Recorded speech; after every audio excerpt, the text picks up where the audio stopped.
This is going to be a wake-up call for many of you, but guess what? It's not all about you.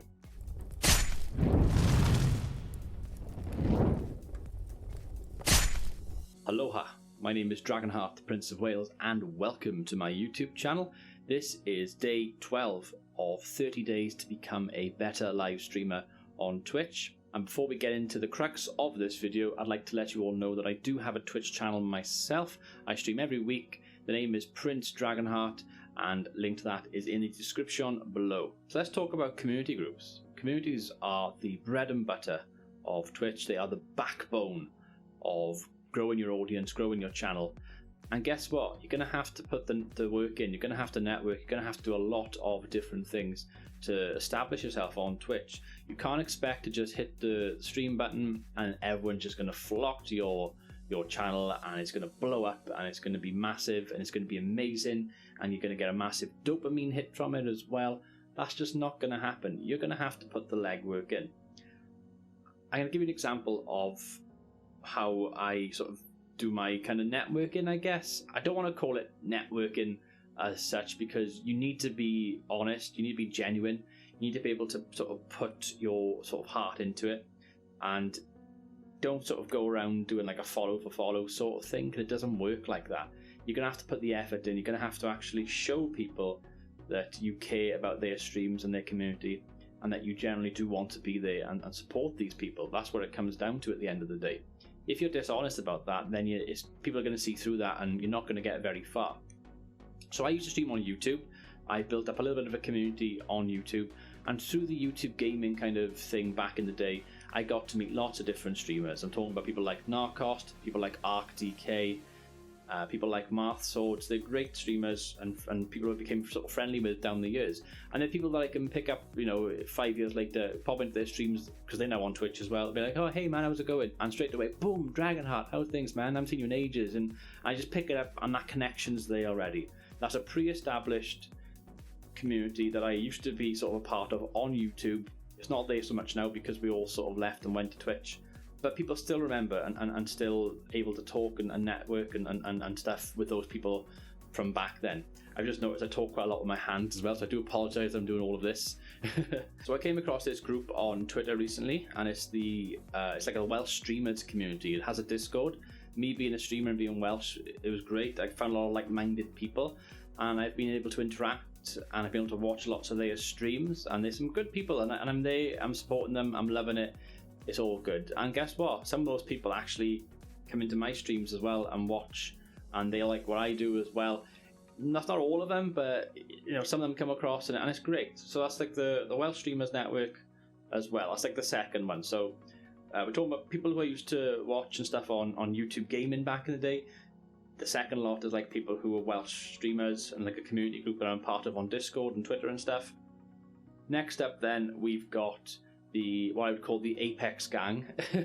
So I really like watching a streamer called Crimson Dragon. He's also Welsh as well. We have a nice bit of banter back and forth. I've been watching him for a while now.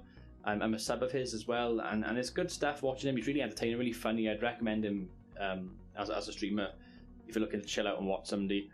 And he reminds me of myself because he's not very good at games like I am, so it's quite funny when things go wrong.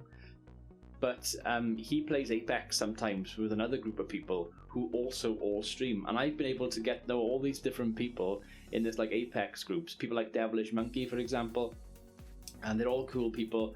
And guess what?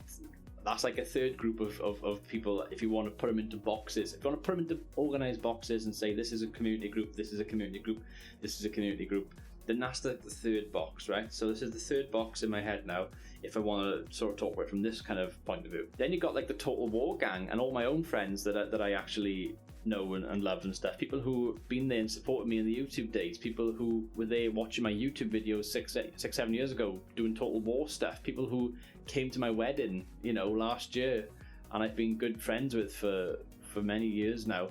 There's a good 6 or 7 of them as well, which come and support me and stuff. And that's the fourth box, is it now? The fourth box we're on in this little imaginary kind of web map that we got going on here. Then we got the fifth box. The fifth box is the Mini Buffs community. I'm part of a community called Mini Buffs on Discord. my friend Jethco, who used to be part of the Total War community, recommended me jump along and go into the minibus community. So I'm in the minibus community. I'm chatting with all these awesome people in the minibus Discord, and there's some great people like Synergy and LavaX and Saint Insanity that I've been able to talk to and watch their streams. And guess what? They've watched some of my streams as well. Do you see what I'm talking about here? I've listed like 5 different boxes, 5 different backgrounds, people who I chat to every single day on Twitter, on Discord. I go into their streams, I watch some of their YouTube videos, and some of them are interlinked as well. Guess what? All those little boxes, they make up your entire community, that big globe of people who are awesome and that you want to watch. But to establish that community, you need to put the work in. You need to genuinely want to watch these people, genuinely want to support them. Don't fake it, because that's just, people are going to see through it. You need to actually be there, want to watch their streams. Drop in, say, if you can't watch them for long, that's fine. People would rather the honesty. Pop into their stream for 5 minutes, say, hey man, I just want to support you, loving what you're doing, blah blah blah blah. I can't stay for long because I gotta be somewhere, but just want to let you know and lurk for a bit, and that's fine. People would rather that and be upfront than just be totally fake and dishonest. But what I'm trying to make, and the point of this video, is that it's very much important to generally support people. Don't be afraid to use your social media. Like I said previously in the social media episode that I talk about, kind of, having different kind of uses for Twitter and Discord and Instagram, and how I post different types of content, and it all forms the whole package basically. And it's the same sort of thing with networking, I guess, as well, and community groups. You want to be there. You want to be in these groups because you want to be there. You want to be there to support people, and in turn they will support you. I'm not saying it's a follow for follow sort of thing, but if you're there watching one of your favourite streamers and you're there for a lot of the time, or in a lot of different days you're there supporting them or whatever, and you're talking about different things, you're building up that relationship with them, which isn't just formed day one. It builds up over time, over streams, over weeks and months. You'll get to the point where you'll be quite friendly with them, and they will check out your content as well. And it's a worthwhile connection to make, because that might, you might be playing a game one day, and all of a sudden they play the game with you, and some people who perhaps support them will see you and they're like, oh, well, if so-and-so recommends him or her, then I'm going to go over and check him out for a bit as well. Or they might hit you with a raid one day, and you might be like, oh my god, I just got like 10 viewers. I've never had 10 viewers before. Holy, you have that sensation from it, because you've built up that pre-established bond with these people, and that's how it pays off. That's how it works. But like I said, you don't want to be dishonest about it. You need to want to be there and want to do this. I'm talking from a streamer's perspective and somebody who's done this for many years, but I want to bring other people into this video because I feel like it's a very important video. So I'm going to bring my wife into this video, who has streamed with me on a few occasions, but has also been a moderator for many years, not just for me, but for many other channels as well, and also a viewer of many streams as well. So what do you think makes a good community? When you're watching a streamer, what do you like about it? What are you looking for? You're looking for like the interaction between the streamer and yourself as the audience. You're making sure that the streamer welcomes you in. If they don't welcome you in, I always tend to be like, well, I don't really want to watch that anymore. You're looking at how well the chat is interacting with each other. If you go into a stream and there's no one in the chat, you stay for a little bit to see what the streamer reacts like. If they keep going, then that's a sign of a good streamer. But if they completely and utterly stop and they just play in the game but not interacting, then I tend to leave. So you definitely need that interaction. Even if there's nobody watching you, you still need to act as if there's someone watching you. Yeah. What do you think about streamer communities?